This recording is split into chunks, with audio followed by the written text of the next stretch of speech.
wabarakatuh. Bapak Ibu, terima kasih saya ucapkan untuk hari ini sharing apa yang saya dapatkan dari CGP Angkatan 11 ini. CGP ini kemarin sudah dilakukan dari bulan Juni sampai Agustus ini sudah kurang lebih 2 bulan. Ya, kemudian ini adalah salah satu tugas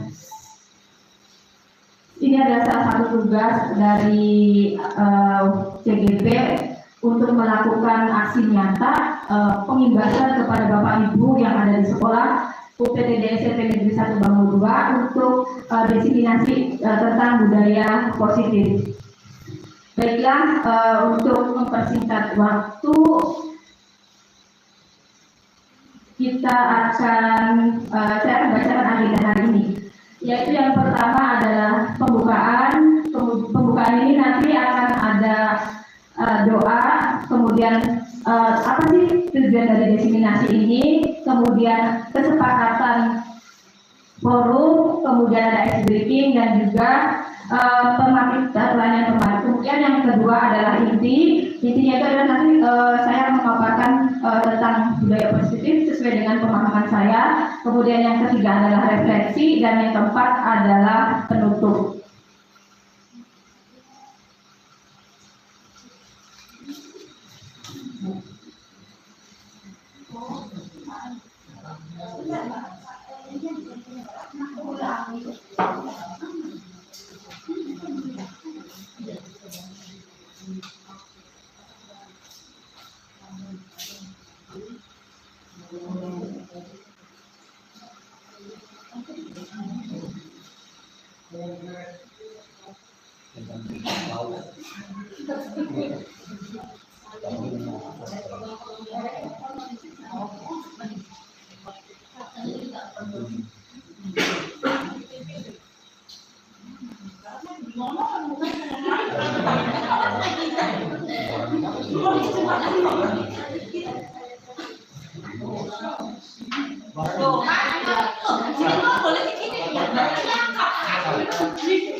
Dah, live ini live.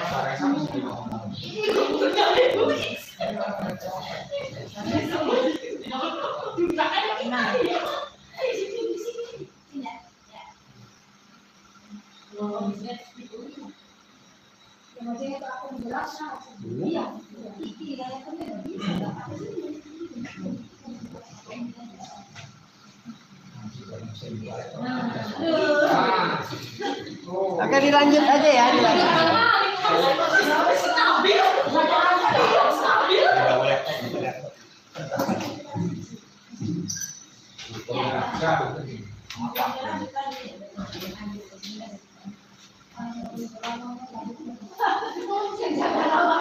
Ya, terima kasih Ibu Bapak.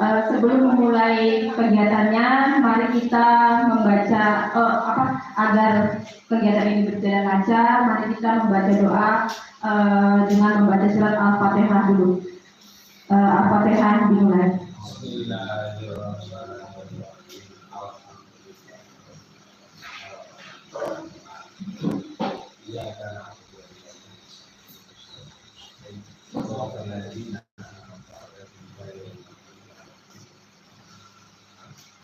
Terima kasih. Tujuan diseminasi kali ini adalah CGP mengimplementasikan pemahaman terkait budaya positif yang dapat membantu murid belajar dengan aman dan nyaman sesuai dengan filosofi dari IHJ Dewantara dan dapat membagikan pemahaman dan pengalaman kepada guru-guru di sekolah. Kemudian kita bikin kesepakatan dulu ya Bapak Ibu. Jadi di sini saya sudah sebenarnya tidak hanya saya yang bikin kesepakatan, tapi semua yang anggota yang ada di forum ini. Tapi ini hanya beberapa, nanti kalau Bapak Ibu mau menambahkan juga boleh. Yang pertama, saling menghormati dan berpikir terbuka. Kemudian yang kedua, seluruh peserta memiliki kesempatan untuk berpendapat. Ketiga, jika ada satu peserta berbicara atau maka peserta yang lainnya mendengarkan. Kemudian berpendapat setelah dipersilakan dan berpartisipasi penuh. Kemudian boleh sambil minum atau juga ngemil, mengikuti forum dan perasaan yang gembira. Ada yang mau menambahkan Bapak Ibu kesepakatannya? Karena kalau kesepakatan ini kita bikin, kalau tidak hanya dari saya, mungkin itu hanya urutan saya saja. Tapi kalau misalkan ada dari Bapak Ibu juga, nanti bareng-bareng enak. Atau memang sudah setuju semua? Ada tambahan, Pak Iwan, Ibu Neni? Oke. Berarti sepakat ya ini dulu dengan kesepakatan forum destinasi ini. Kemudian, nah, ada yang sudah pernah dengar kata budaya positif? Atau apa sih makna dari budaya positif? Kemudian apa sih pentingnya budaya positif? Apa contoh penerapan budaya positif? Atau apakah di sekolah kita sudah pernah menerapkan budaya positif? Mungkin ada yang mau membantu saya untuk menjawabnya, Pak Iwan?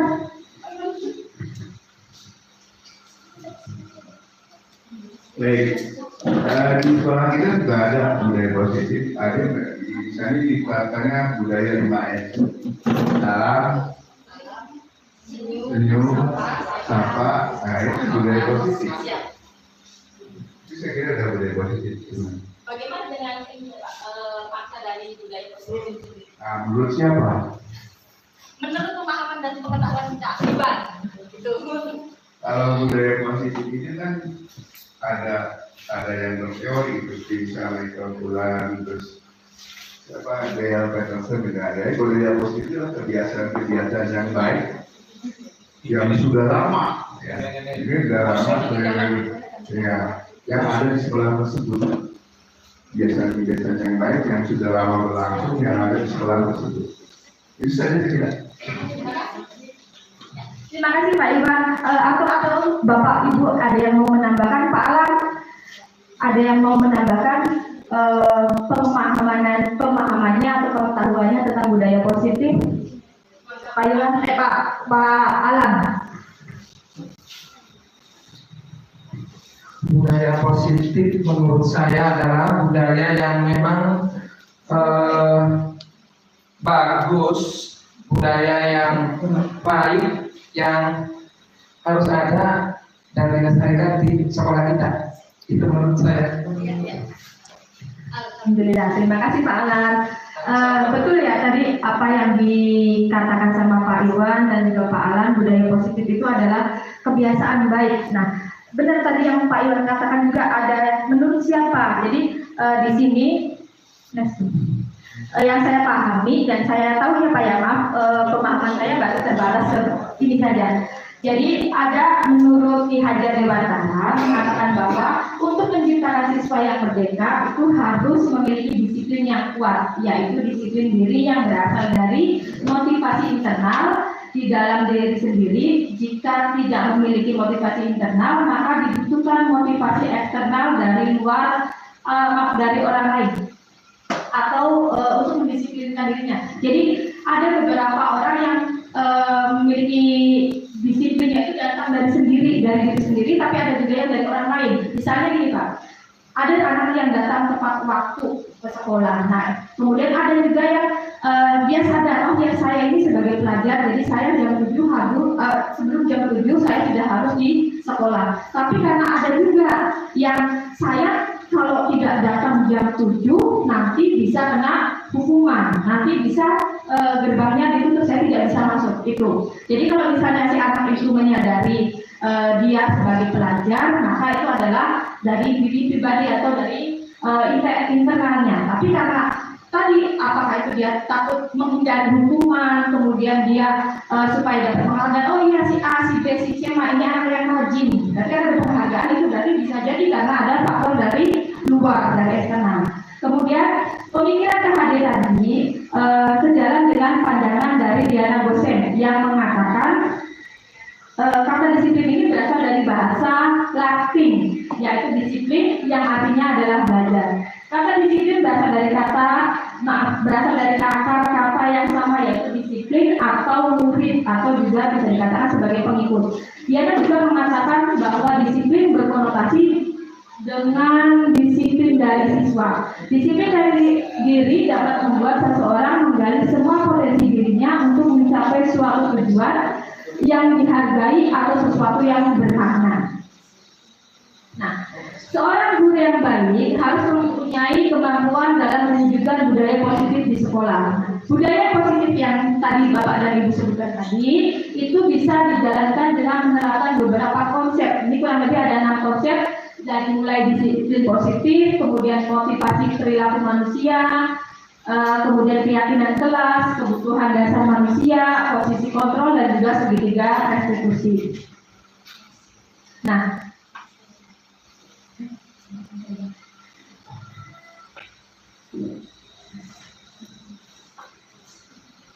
seorang guru yang disiplin positif ini merupakan satu cara penerapan disiplin yang mengajarkan anak untuk bertanggung jawab dan menumbuhkan kesadaran diri berdasarkan nilai-nilai kebaikan. Seperti yang tadi saya bilang, kalau misalnya si anak itu sudah memiliki faktor internal yang positif, itu si anak dengan sendirinya akan menjalankan hal-hal yang baik itu jadi tanpa ada paksaan dari orang lain atau ada pengaruh dari orang lain. Nah, apa sih nilai kebajikan yang biasanya itu berpengaruh pada budaya positif itu?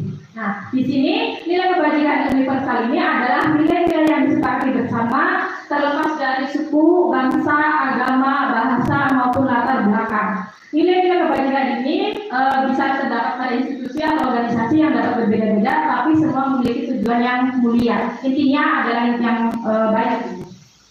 Kemudian tadi nilai kebajikan ini biasanya ada keadilan, keselamatan, tanggung jawab, kejujuran, rasa syukur, lurus hati, berprinsip, integritas, kasih sayang, rajin berkomitmen, percaya diri, kesabaran, keamanan, dan masih banyak yang lain.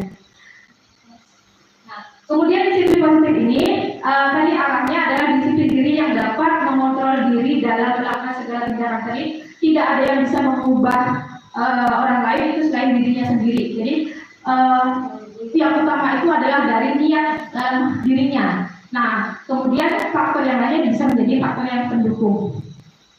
Disiplin positif dapat membantu murid untuk memahami dan menyadari berdasarkan motivasi internal, bukan akibat paksaan, pujian, atau juga hukuman. Tadi kebijakan-kebijakan nilai-nilai kebijakan ini kita dalam kurikulum Merdeka mengatur 6 karakter dalam profil Pancasila ya, yang sudah terangkum dalam profil pelajar Pancasila. Yang pertama itu adalah beriman, bertakwa kepada Tuhan Yang Maha Esa, dan juga berakhlak mulia. Tadi jujur itu juga sudah termasuk dalam beriman, bertakwa ya. Kemudian mandiri, kemudian ada juga berkebinakaan global, kemudian gotong royong, kemudian ada kreatif, yang inovatif juga masuk ke kreatif, kemudian bernalar kritis. Biasanya setiap anak untuk melakukan suatu hal itu memiliki motivasi. Apa sih motivasi itu? Ya, tujuan atau ada keinginan yang dicapai ya Pak ya, gitu. Kemudian motivasi ini ada 3 motivasi perilaku manusia. Yang pertama tadi seperti saya bilang, untuk menghindari ketidaknyamanan atau hukuman. Saya mau berangkat pagi biar tidak dihukum.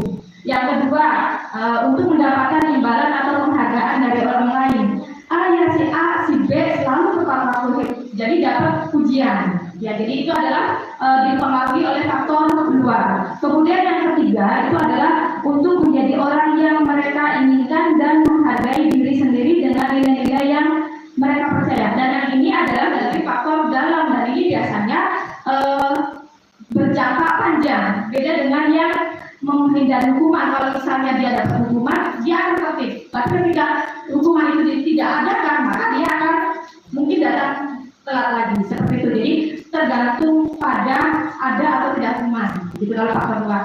Nah, kemudian biasanya ada langkah untuk melakukan budaya positif atau disiplin positif ini dengan melakukan keyakinan kelas. Ya. Keyakinan kelas ini siapa sih Bu yang bikin atau yang membuat keyakinan kelas ini siapa? Iya, Bapak dan Ibu dan juga siswa. Nah, maksudnya gini, kalau misalnya kesepakatan kayak tadi di awal tadi saya bilang, kalau kesepakatan itu hanya datang dari satu pihak, itu mungkin hanya menguntungkan satu pihak saja. Dan si anak-anak kalau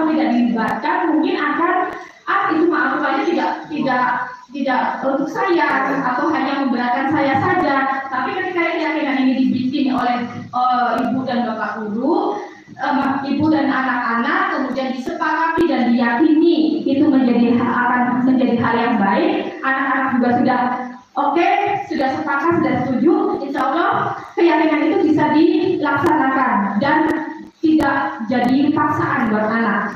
Nah, keyakinan kelas itu adalah seperangkat nilai dan prinsip yang disepakati bersama oleh guru dan siswa untuk memandu perilaku dan interaksi di dalam kelas.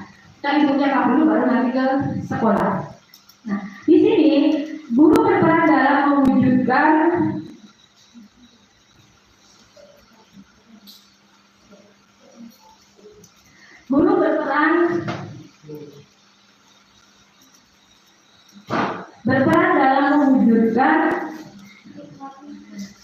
terbentuknya keyakinan sekolah atau kelas dengan adanya kesepakatan antara guru dan murid.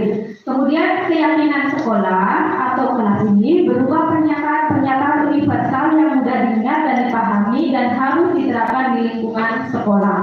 Ya contohnya tadi ya sudah ada.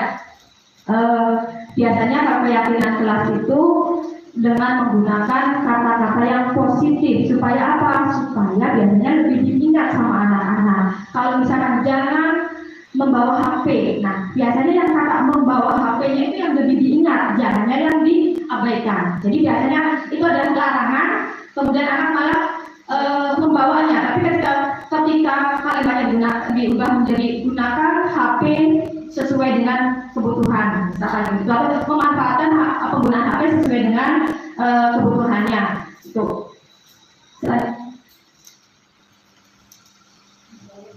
Oke. Sepertinya sudah agak lelah ya Bu ya, Bapak Ibu, kita ice breathing dulu. Saya minta tolong Bapak dan Ibu untuk berdiri sejenak. Ngantuk ya Pak ya Ibu. Sudah lelah. Kita berpasang-pasangan dulu Bapak Ibu. Di situ ada ganjil dan genap. Ayo yang sebelumnya pasangan Pak Iman sama Pak Alam, jangan jauh-jauhan sama. Sudah mendapat pasangannya semua. Berhadapan saja biar lebih kurang satu ya. Ibu Haji, Ibu. Oke, permainannya Ibu. Oh ya, biar di sini. Oh, Pak Masdi saja mungkin. Mungkin sama Pak Masdi. Ya, kemudian Ibu Eka sama Ibu Haji Nur, Bu Eni sama Ibu Apri.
Ketika saya bilang genap, berarti yang ganjil nih, yang tim ganjil mau merebut tangan.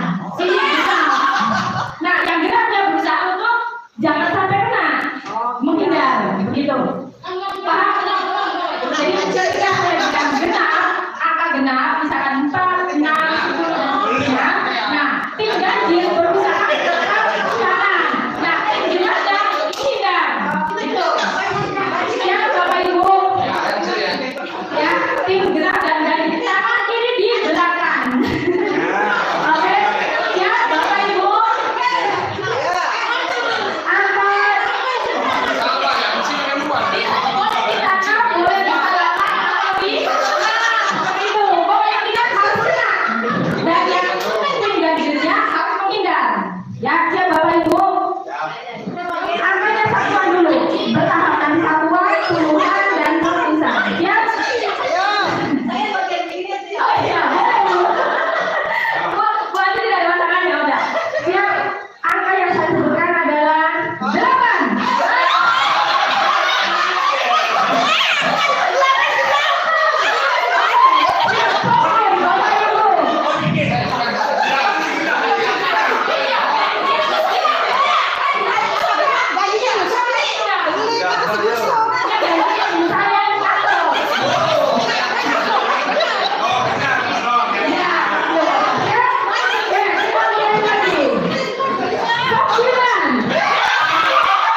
Kita kembali lagi ke laptop. Kemudian selanjutnya adalah kebutuhan dasar manusia. Ya. Kebutuhan dasar manusia, kira-kira manusia itu dalam kehidupannya butuh apa saja sih? Kita makan, oke, minum, apa lagi? Tempat tinggal. Ya, jadi banyak lagi yang kebutuhannya termasuk kebutuhan dompet mungkin ya. Ya, kebutuhan itu semuanya adalah menjadi kebutuhan dasar manusia. Jadi setiap barang manusia memiliki kebutuhan yang berbeda-beda. Nah, ketika suatu melanggar perbuatan yang bertentangan dengan nilai kebajikan atau melanggar peraturan, hal itu sebenarnya dikarenakan mereka gagal memenuhi kebutuhan dasar mereka. Tadi misalnya kita akan dikasih makan, kalau kita tidak makan apa yang terjadi? Lapar, betul ibu. Nah, di sini ada 5 kebutuhan dasar manusia. Yang pertama adalah bertahan hidup, kemudian kasih sayang dan rasa diterima, kemudian penguasaan, kebebasan dan juga kesenangan.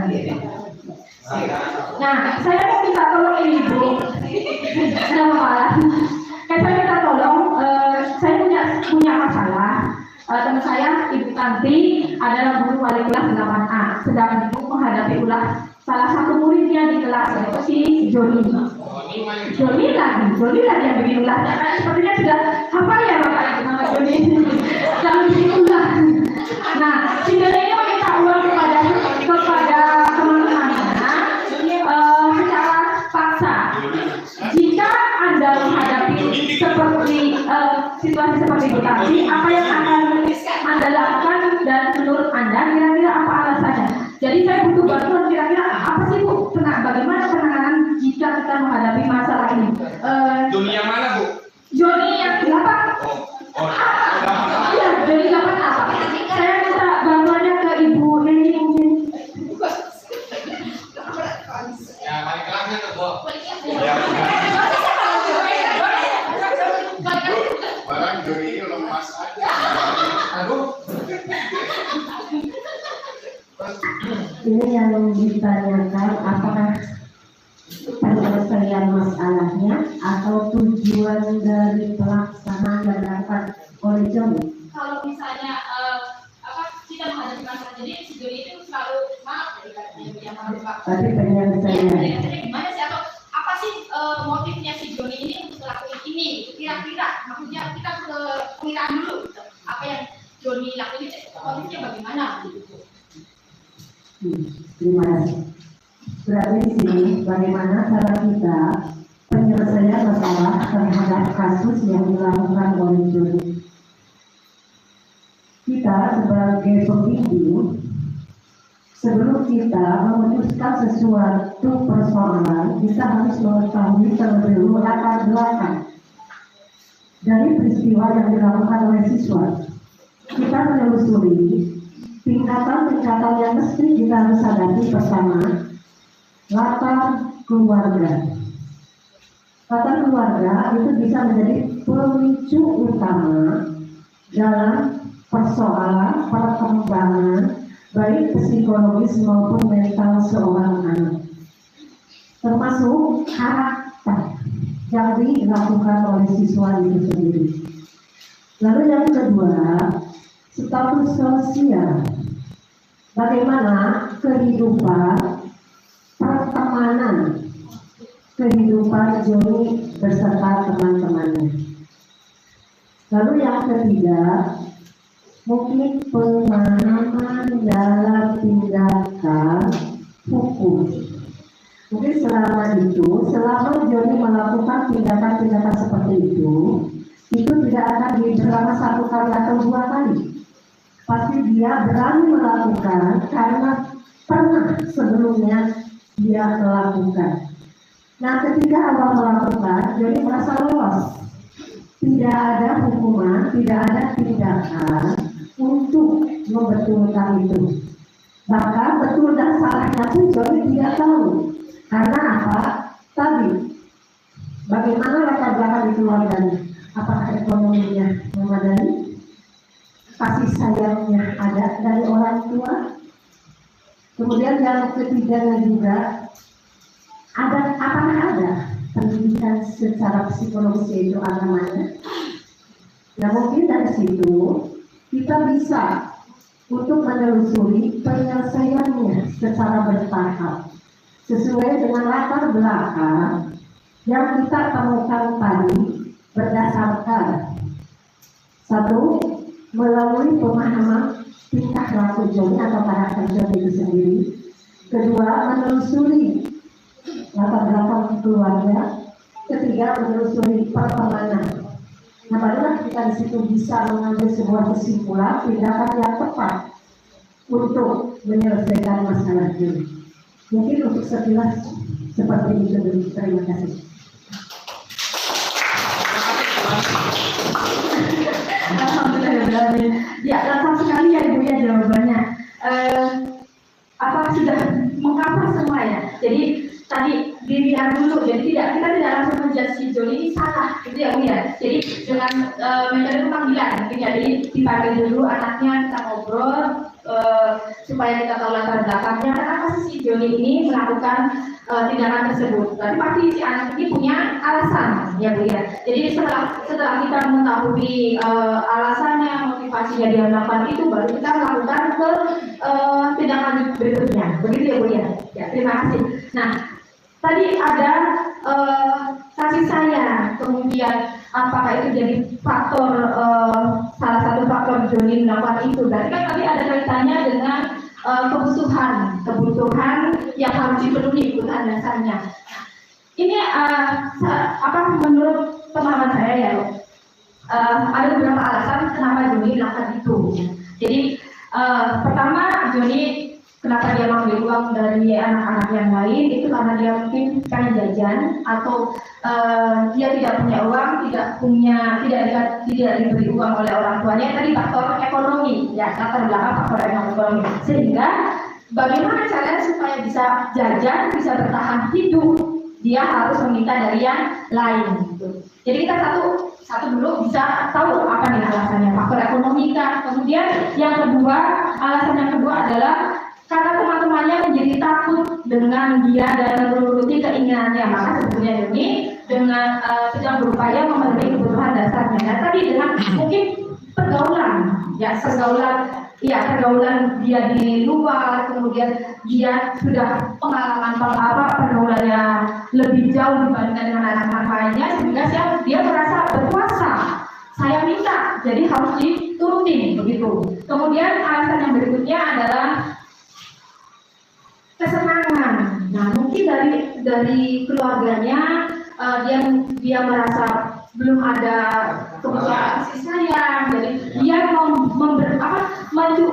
berupaya mencukupi kebutuhan kasih sayangnya atau kesenangannya dengan tadi dia meminta, kemudian ketika ada yang marah, kemudian melaporkan si Joni kepada guru BK, kepada wali kelasnya, berarti dia diperhatikan. Dia mendapatkan kebutuhan yang tidak didapat dari keluarganya dari guru-gurunya, seperti itu. Kemudian yang berikutnya ada kesenangan. Nah, posisi kontrol dan juga restitusi. Apa sih restitusi itu? Nah, di sini guru memiliki 5 posisi kontrol restitusi. Yang pertama adalah sebagai penghukum, kemudian guru sebagai pembuat merasa bersalah, kemudian guru sebagai teman, guru sebagai pemantau, guru sebagai manajer. Kalau misalnya kita dihadapkan dengan tadi, kalau misalnya kita posisi gurunya sebagai penghukum, ya udah kita nggak usah nanya-nanya lagi, langsung ambil Joni dihukum. Begitu mungkin ya Bu. Kemudian kalau misalnya merasa bersalah, jadi anak itu kenapa sih kamu kok berbuat seperti itu? Kenapa kalau misalnya nggak ngomong saja sama saya wali kelasnya? Kalau misalnya kamu butuh uang, jadi membuat anak itu merasa bersalah, kemudian tidak melakukannya lagi. Kemudian yang pemantau atau sebagai teman, apa sih bro? Misalnya gitu, dipanggil anak, apa sih bro? Kenapa kamu harus seperti itu? Jangan kayak gitulah bro, misalnya. Jadi obrolannya kayak teman. Jadi guru ini menjadi teman yang sehingga membuat si siswa itu cerita apa sih motifnya, seperti itu. Kemudian ada lagi yang sebagai pemantau, yang tadi memantau itu, kamu tuh sudah melanggar aturan ini. Tuh, jadi tanpa ada solusinya. Jadi hanya menekankan kepada siswanya, atau ini loh si A, si ini sudah melakukan kesalahan, gitu. Jadi hanya memantau saja. Kemudian sebagai manajer, ini biasanya si anak itu diberikan beberapa pertanyaan yang nantinya itu akan dijawab oleh anak sendiri. Kemudian si anak itu sendiri menyadari kesalahannya. Kemudian solusi itu datangnya bukan dari kita, tapi dari anak itu sendiri. Seperti itu. Nah, ini ada perbedaan 5 posisi kontrol yang biasanya sering dengan menggunakan kata-kata ya. Tadi kalau menghukum itu biasanya menghardik, dan ini biasanya akan memberikan trauma kepada si anak, memberikan luka, dan itu akan lama untuk menghilangkannya. Jadi kayak dimarahin itu biasanya si anak itu timbul dendam, kemudian saya sama ibu A, si B itu kayak gini itu misalnya. Kemudian kalau untuk yang merasa bersalah, ini tadi kata-katanya yang sudah saya ucapkan tadi, misalnya kamu itu sudah mengecewakan ibu dan bapak, saya percaya sama kalian, tapi kalian mengkhianati kepercayaan saya.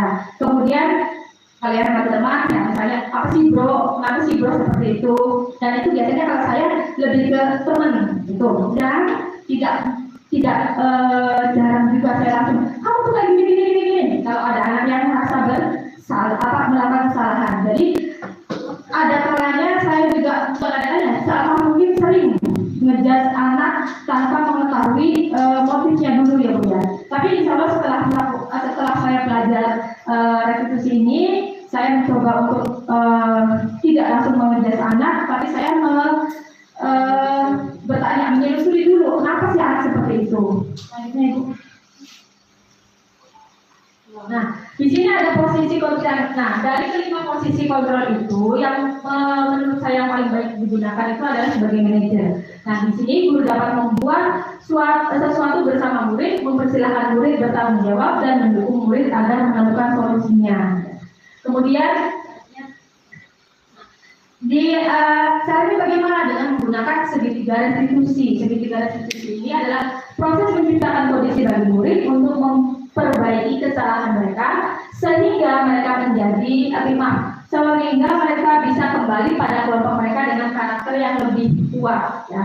Kemudian ini ada segitiga restitusinya, ada 3 tahapan. Yang pertama itu adalah menstabilkan diri, kemudian menstabilkan identitas, yang kedua validasi tindakan salah, yang ketiga adalah menanyakan keyakinan. Nah, di sini kemarin saya pernah mengajar, kemudian waktunya setelah istirahat, jadi istirahat selesai, kemudian saya ada jam masuk. Nah, ternyata ada anak yang telat masuknya setelah istirahat itu. Nah, di sini saya pernah melakukan segitiga restitusi. Kita dilihat dulu ya Bu ya, videonya. Ya loh.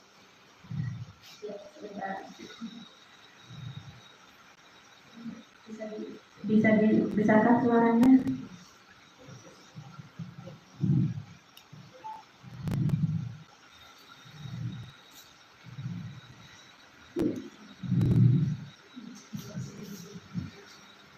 Bilang dulu.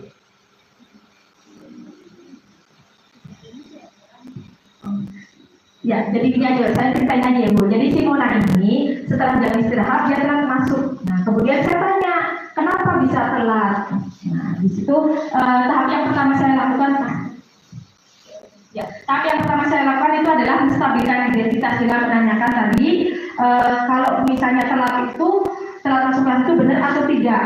Nah, kemudian si Mona itu menyadari kesalahannya. Kemudian yang kedua itu validasi tindakan dengan membenarkan tapi tidak dengan boleh, tapi benar, tapi kamu jangan sampai mengulangi kegiatan kesalahan itu lagi. Kemudian dengan yang ketiga, tahapan ketiga itu adalah menanyakan keyakinannya. Kita sudah bikin kesepakatan kelas, kemudian kalau misalnya kesepakatan kelasnya sudah disiplin dalam waktu, kemudian kamu melanggar aturan itu, apa yang harus kamu lakukan? Tapi kan dia harus merubah kesalahannya. Jadi solusi itu datang dari si Mona sendiri, bukan saya. Ya. Ya, untuk hari ini pemaparannya sekian saja. Saya ucapkan terima kasih. Mungkin ada tanggapan dari Bapak dan Ibu untuk melengkapi diseminasi ini. Silakan pada saat Ibu untuk melengkapi diseminasi ini. Silakan pada saat. Oke, terima kasih untuk pemaparan dari Ibu Ratna yang telah memaparkan tentang budaya positif tadi. Saya tertarik ketika ada semacam kontrol tadi ya, masalah kasus tadi. Nah, yang perlu dipahami juga. Yang pertama, tadi saya belum menemukan solusinya, Bu. Nah, ketika sudah ketemu apa istilahnya, akar permasalahannya, solusinya bagaimana? Ketika si Joni itu, misalnya apa ya, kurang misalnya, contoh tidak diberi uang saku atau tidak sama masalah ekonomi, solusinya bagaimana? Apakah balik kelas atau siapa yang bertanggung jawab? Yang kedua, tadi saya sempat mikir kok, ketika di situ ada kesenangan, kok di situ kesenangan, tapi di pemaparannya ada perhatian gitu. Padahal di situ pun ini ada satu sifat manusia itu yang namanya otoriter. Tadi kan tindakannya kan apa istilahnya, merasa senang ketika anak itu ditindas, kekuasaan kan. Nah, itu timbul rasa senang ketika ada anak yang lain itu merasa teraniaya atau merasa apa ya, dirugikan atau ada rasa senang ketika ada orang susah aja. Itu harus timbul. Jadi bukan berarti melihat kasih sayangnya, tapi ada sifat seorang itu merasa senang, merasa bahagia apabila ada orang yang susah. Jadi mohon itu disikapi. Ya. Jadi tadi ada dua yang perlu digarisbawahi, bahwasanya ketika kita sudah menemukan akar permasalahan, solusinya bagaimana. Kemudian yang kedua tadi, ada satu sifat dari manusia, senang, bahagia ketika melihat orang lain susah. Terima kasih, Bu. Terima kasih Bapak. Sepertinya saya masih butuh bantuan ini ya Pak. Ada yang mau bisa bantu saya? Mungkin Pak Masdi minta bantuan ya. Terima kasih. Mungkin ini kepada saya saja barangkali. Nah, tentang Joni ini tadi kesimpulannya ataupun solusinya bagaimana? Saya lihat. Yang jelas tadi sudah melalui Ibu Neni yang tadi paparkan ada 3, apakah dari intern dalam diri, dari ekstern atau dari lingkungan keluarga. Setelah tadi sudah dari awal sudah diketemukan, misalnya Joni ini jajannya kurang. Nah, nanti barangkali ini kalau misalnya atau melalui kelas nanti pada nuntut kalau di kelas kan dia dipanggil orang tuanya, benar enggak Joni ini nggak dikasih jajan, dikonfrontir dulu dengan orang tua, barangkali gitu ya, jangan-jangan alasannya saja kan itu bisa jadi. Ini asumsi ya. Nah, sehingga fungsi-fungsi tadi kita sebagai pendidik membimbing ya, dan mengarahkan ke hal-hal yang kebaikan. Kita harus paling juga tadi alasan, misalnya kalau memang benar jajannya kurang, benar enggak dikasih jajan oleh orang tuanya kan gitu. Bisa jadi anak itu mencari alasan kan gitu, jajannya kurang kan gitu ya. Yang semua orang memang jajannya kurang kan gitu, tapi ada batas-batas tertentu. Bisa jadi untuk menutupi itu ngomongnya jajannya kurang. Tapi kalau kita konfrontir dengan ya dipanggil orang tuanya atau informasi dari orang tuanya, apakah melalui visit atau melalui panggilan orang tua, itu bisa jadi. Nah, solusinya bagaimana? ya tinggal dikomunikasikan dengan orang tua. Kalaupun di sekolah mempunyai tadi memang jajannya tidak dikasih, bagaimana caranya kan gitu ya? Nah, itu solusinya barangkali begitu. Terima kasih. Ya, terima kasih Pak Masji untuk tanggapannya. Ya, jadi saya sangat setuju dengan yang disampaikan sama Pak Masji. Jadi konfirmasi itu tidak hanya dilakukan sama anak saja, tapi ada kalanya kita juga memerlukan konfirmasi dengan orang tuanya dan juga guru BK, wali murid, kemudian anak yang bersangkutan dan juga orang tua atau warga sekolah begitu. Jadi tidak hanya dari satu pihak saja. Mungkin seperti itu saja ya Bapak. Kemudian yang kedua, bisa minta tolong sama Pak Iwan nih Pak, bantu saya untuk menjawab yang Haji membantu saya untuk yang dalam diri manusia ada yang ego itu Pak. Jadi ada kepuasan sendiri ketika melihat orang lain itu menderita atau susah begitu Pak Iwan. Soalnya bener, pempe. Ya, terima kasih. Memang manusia itu kadang-kadang penyakitnya SMS ya. Senang melihat orang lain susah melihat orang lain senang. Ya. Tapi itu ini kalau itu mungkin harus ada diagnostik ya. Diagnosa. Ya. Apakah kita memang ada artinya orang yang merasa puas, yang merasa senang ketika orang lain menderita, itu harus melibatkan pihak ketiga. Ya, artinya itu termasuk anak ABK. Iya, anak berkebutuhan khusus. Jadi harus melibatkan pihak ketiga. Nah, ketika kita konsultasikan dengan orang tuanya, ya, lalu kita kerjasama dengan pihak ketiga, psikolog. Nah, solusinya itu mungkin yang pertama. Kalau memang itu punya, karena kan macam-macam ya penyakit ya pun dan secara kejiwaan itu ada keto, ya kan, kemudian apa ya, masokis, ya kan, terus ada yang apa lagi yang paling itu tuh, iya banyak saya kira. Kalau tuh anak itu sudah mempunyai unsur seperti tadi, ya itu harus melibatkan pihak ketiga artinya. Itu saja kira dari saya. Dan kalau boleh saya mau bertanya. Iya, coba kembali ke slide itu motivasi Bu Is.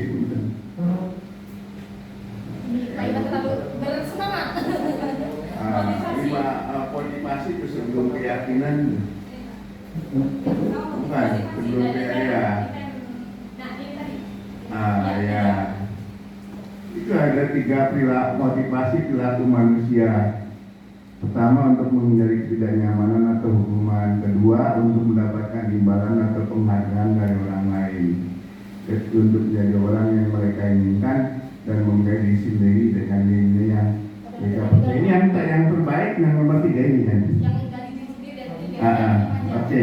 Sekarang yang kedua, untuk mendapatkan imbalan atau penghargaan dari orang lain. Penghargaan kan macam-macam. Selamat, kamu lagi bisa dulu. Nah sekarang berdasarkan motivasi, berdasarkan teori ini masih perlu tidak ada perankingan. Itu saja. Ini saya minta itu yang menjawab dan orang lain. Ya, terima kasih ya Pak Iwan ya. Mungkin ini pertanyaan yang terakhir ya Pak Iwan, dan saya harus menjawabnya sendiri. Terima kasih Pak Iwan. Tadi untuk mendapatkan imbalan atau penghargaan dari orang lain. Jadi saya sendiri gini Pak, untuk saya pribadi sendiri, ketika saya mendapat penghargaan dan imbalan itu saya senang Pak. Cuman ya hanya saat ini mungkin ya. Jadi yang saya takutkan itu untuk saya pribadi itu dapat merusak faktor intrinsik saya. Jadi saya tidak mungkin lagi melakukan itu. Padahal yang awalnya mungkin tadi saya datang ke sekolah, saya contohnya datang ke sekolah ya Pak ya. Datang ke sekolah tepat waktu atau sebelum jam 7, ketika saya dapat penghargaan itu saya takutnya saya dapat merusak niat pribadi saya yang harusnya itu adalah kewajiban saya, tapi berubah menjadi karena saya mendapat penghargaan, saya mendapat pujian dan itu apa ya, sombong jadinya seperti itu. Nah kembali lagi ke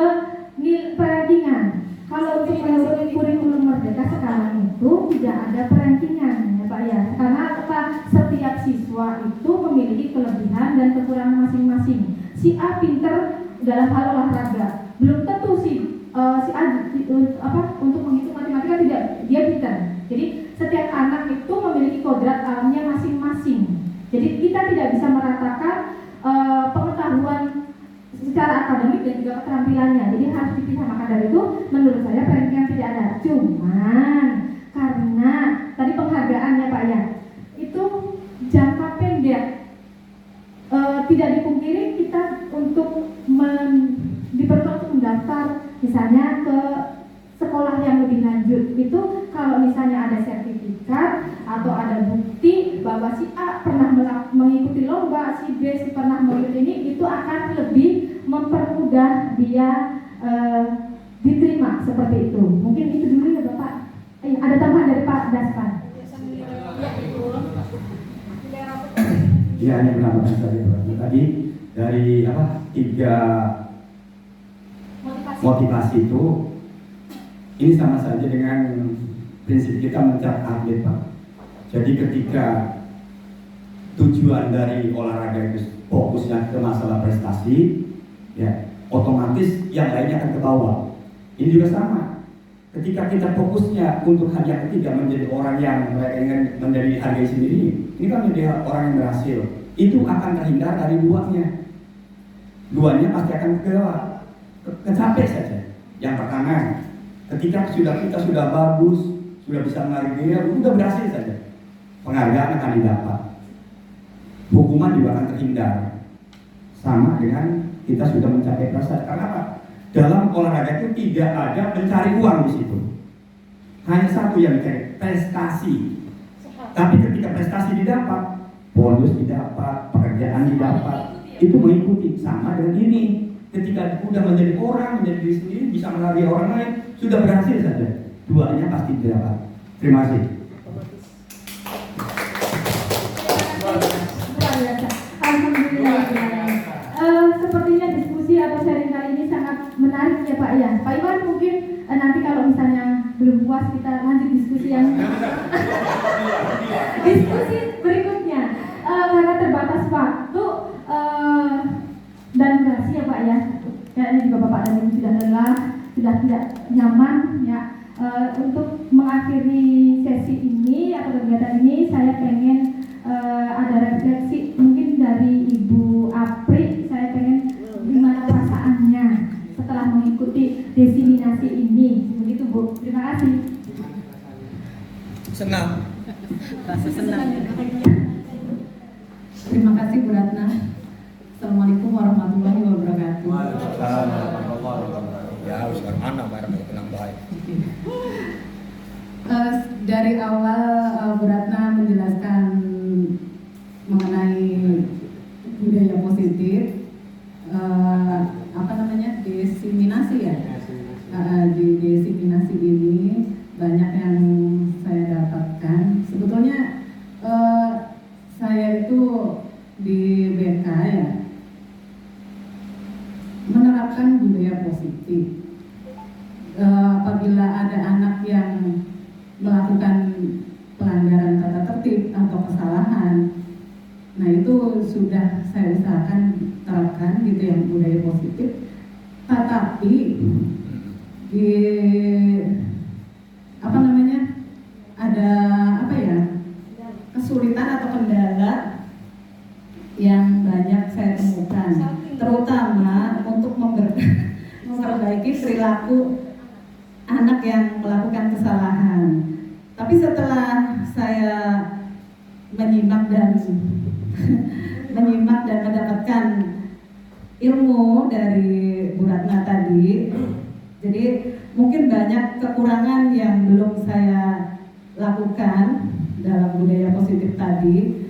Nah, dari situ saya bisa mendapatkan pencerahan dan mungkin insya Allah nanti saya terapkan budaya positif tersebut yang lebih konkret atau lengkap mungkin ya itu. Jadi saya senang sekali mendapatkan ilmu di siang hari ini melalui diskusi atau desiminasi dari Bu Ratna. Terima kasih. Wassalamualaikum warahmatullahi wabarakatuh. Terima kasih Bu Alfi. Saya jadi tersentuh dan terharu. Mudah-mudahan kita kedepannya bisa menerapkan budaya positif lebih baik lagi di sekolah kita ya Mbak Pria, dan semoga anak-anak kita juga nanti lebih berbudaya positif lagi dengan keyakinannya yang ada pada diri siswa masing-masing. Terakhir, karena sudah sampai dengan waktunya, saya akan meminta bantuan kepada Pak Tahabi untuk menutup kegiatan ini dengan berdoa. Mari kita berdoa supaya kita senantiasa memanfaatkan waktu saat. Mari kita sama-sama baca wal asri. Bismillahirrahmanirrahim. Wal asri innal insana lafi khusr illal ladzina amanu wa 'amilus sholihati wa tawassaw bil haqqi wa tawassaw bis sabr. Wassalamualaikum warahmatullahi wabarakatuh. Terima kasih. Saya minta maaf Bapak Ibu ketika ada penyampaian yang salah atau ada pemaparan yang salah, saya minta maaf. Saya kembalikan kepada Ibu Nuri saja. Alhamdulillah, terima kasih kepada Bapak Ibu yang telah bersedia mengikuti destinasi dari Ibu Ratna. Mari kita tutup dengan bacaan hamdalah. Terima kasih, mohon maaf atas kekurangan dan kita akhiri. Saya ucapkan terima kasih. Assalamualaikum warahmatullahi wabarakatuh.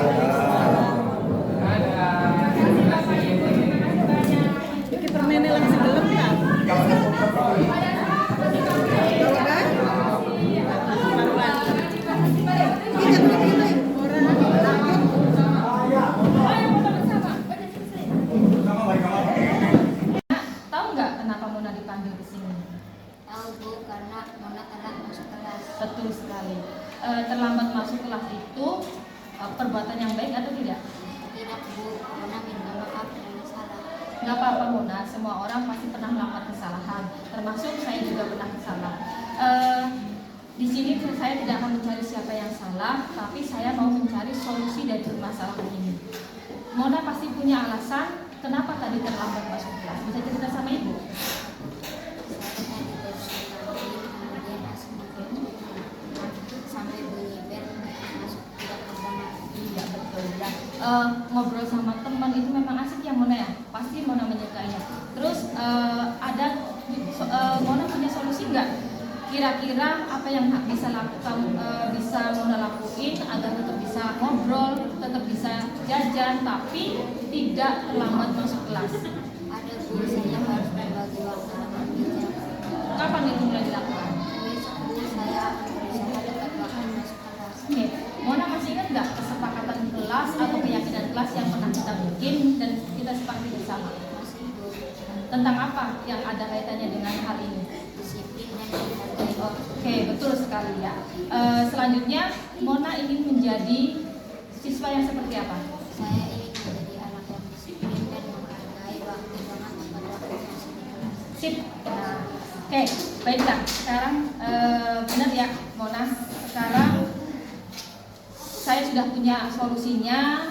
Mona sudah berjanji akan masuk tepat waktu. Kemudian Mona juga akan menanamkan nilai-nilai itu dengan baik dan dapat mengatur waktu dengan bijak. Terima kasih Mona.